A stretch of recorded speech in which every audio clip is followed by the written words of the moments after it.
Welcome to TOAMagic.com's Auction of the People pre-stream. We're breaking down the 8 decks that will be featured in this exclusive event for the top 8 players in our EE6 leaderboard. These are all decks that have won a Grand Prix in the Legacy format in the past 12 years. That said, let's get to some decks.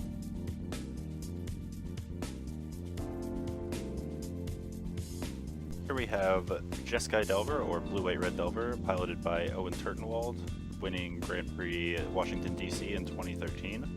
Actually played very close to this exact 75 in this tournament, and the deck was great.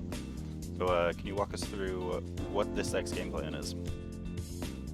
This deck is kind of a strange hodgepodge of a couple different strategies. You have the traditional Delver plus a bunch of instants and sorceries like Brainstorm Ponder, but you also have the Stoneforge Mystic into equipment package, and what really ties all that together is the card True Name Nemesis. This is the first big GP in the Legacy format after True Name came out, one of the first big tournaments at all. And True Name Nemesis allows the deck to punch in a bunch of extra damage late game if you already chipped in for 12 points with your Delver Secrets, and provides a powerful baseline for your Batter Skulls and your GTAs to connect as well. So, any interesting main deck metagame choices? The thing that really pops to me is the 4 Spell Pierce main deck. This deck is fast, it's low to the ground, and it knows where it wants to fight. You have excellent tools to fight on the stack with Daze, Spell Pierce, and Force of Will. You also have excellent tools to fight against other creature decks with Lightning Bolt and Swords to Plowshares. One of the ways it gets to do this is by cutting out its creature base a little bit, running only 10 creatures, but all the creatures are able to end the game on themselves. Now you have Delver, which is a 3/2, Stoneforge, which is a 4/4 when it finds Batter Skull, and True Name is a 3/1. There's no Planeswalkers, there's nothing we're going to mess around with.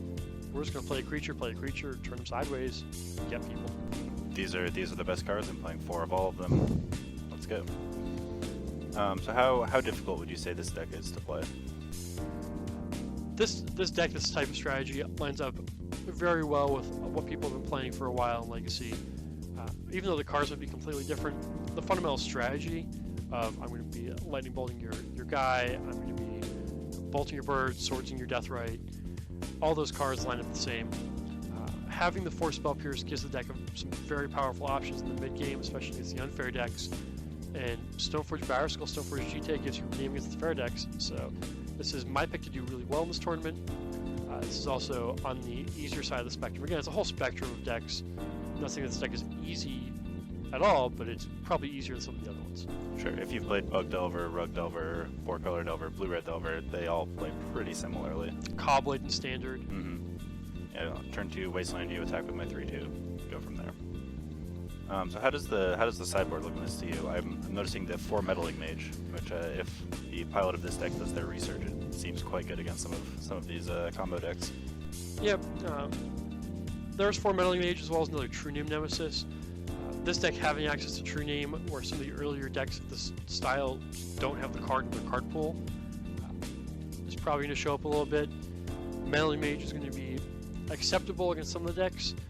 One of the neat things that this deck can do, which we actually saw in the first Legacy GP, which was a European GP, was won by a Threshold deck that did play Swords to Plowshares, so that its Meddling Mages can name Swords to Plowshares. So you might get some kind of really frisky sideboarding where we'll cut our Swords to Plowshares, leaving in just our Lightning Bolts in the main deck against something like the Esper, Lingering Souls, Stoneforge Mystic deck. So you still have a little bit of removal that can deal with Jace, but you can Meddling Mage away on a card like Swords or a card like Jace. Excellent. And how does this deck care about lifer cards? I don't think this deck cares about either of them all that much. You need one thing to go all the way. If the bidding starts to get kind of aggressive for any of the decks, this one's probably going to go fairly aggressive. And I think we're going to see this probably in the more aggressive end of the spectrum. 5 life, or 5 cards, 9 life, 10 life maybe. You can see that it doesn't need a lot to get going, and if the opponents are also starting with slightly fewer cards, you don't really need to have the 3 counter spells for their 3 threats or whatever, and then your single creature will still be sufficient to get the job done. You also have some very effective 1/4 removal. You have Stoneforge Mystic that unmulligans you well.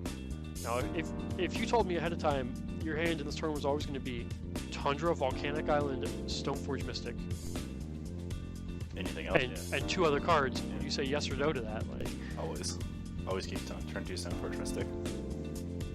So yeah, that is the now named Jeskai Delver from Owen Turtenwald in Grand Prix, Washington, D.C.